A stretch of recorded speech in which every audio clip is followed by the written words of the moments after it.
enlightenment is simply not perceiving through ego. It's not seeing life or anything. Self, others, your tennis shoes, your dog, your cat, your livelihood, anything. It's just not seeing the world, not seeing everything through the distortion called egoic state of consciousness. That is why it's been likened to the natural state. Natural meaning it's not an alternative lens, distorting lens, it's just perception without a lens. Without a distortion. Ultimately that's what enlightenment is. It's perception without distortion. Whether it's perceiving the nature of what you think is yourself, which there isn't one, whether it's whether it is perceiving a thought, whether it is perceiving a feeling, whether it is perceiving a situation, whether it's perceiving your relationship, it is simply perceiving not through the lens of ego. That's what enlightenment is. And it's useful to at least have some basis of understanding in this.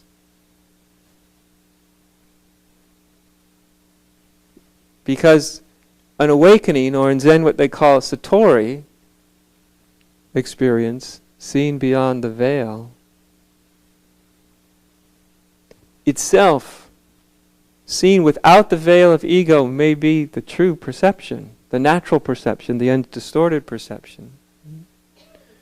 But what most people want to do is they think enlightenment is like an unending satori experience. Right? An unending enlightenment experience, an unending awakening experience, an unending experience.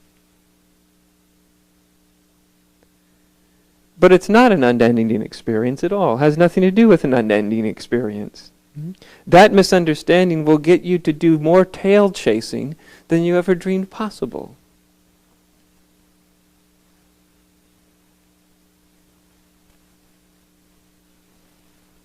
In the end, enlightenment has very little to do with enlightenment experiences.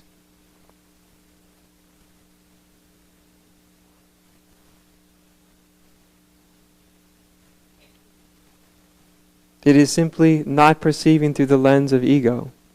That's what it is.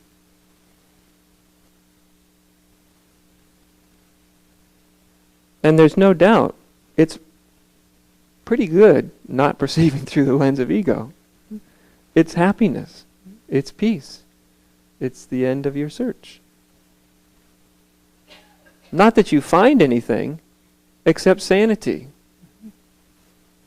Not that you attain anything except seeing things as they actually are. And that's what nirvana is, seeing things as they actually are. So when you see things as they naturally are, you see everything is one. And the nature of anything and everything is not nearly as substantial as you thought. Its nature is emptiness.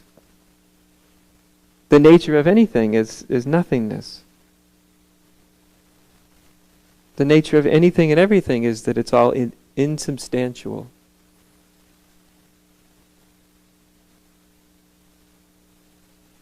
And so these these aren't some altered states of consciousness, you see.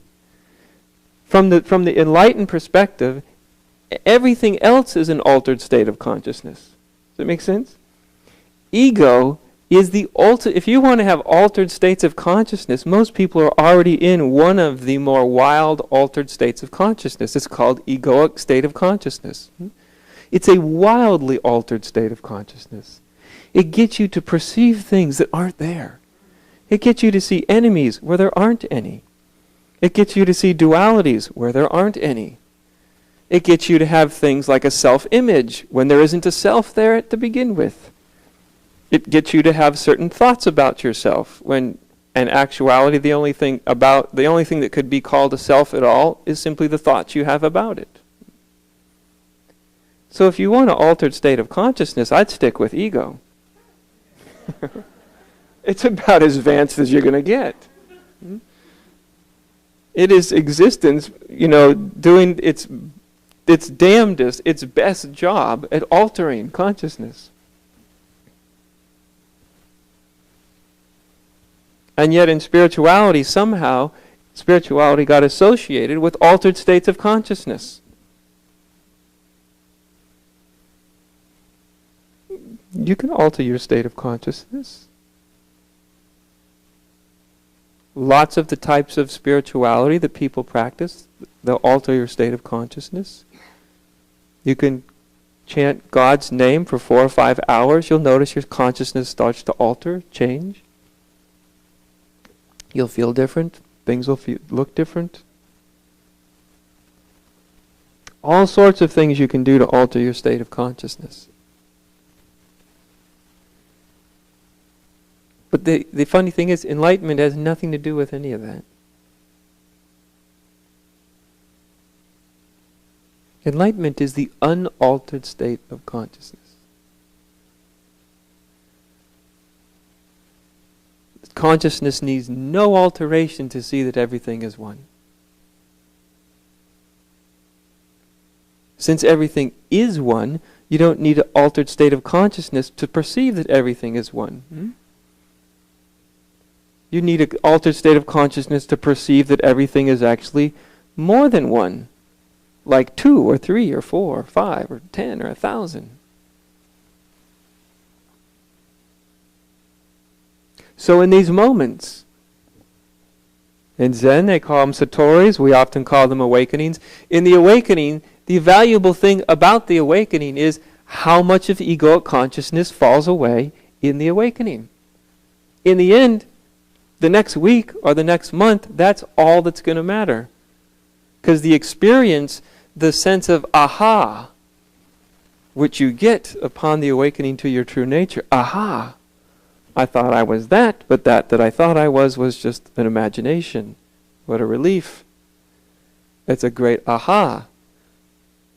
But you're not going to have an aha forever, are you? A week later, your aha is going to be quite gone. Right? You ever notice that? You have the biggest revelation in the world. Oh my God! And then a week later, it's like, yeah, well, you know.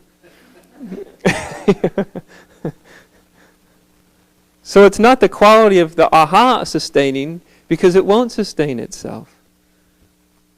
Which is great, because that means you can always have another one.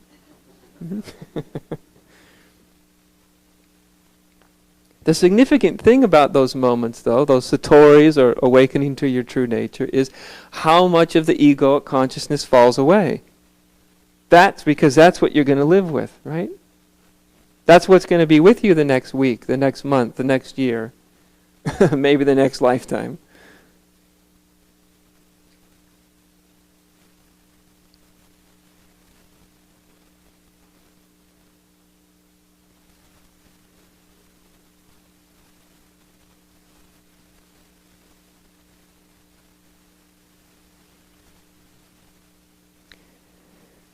And as the point of orientation, or the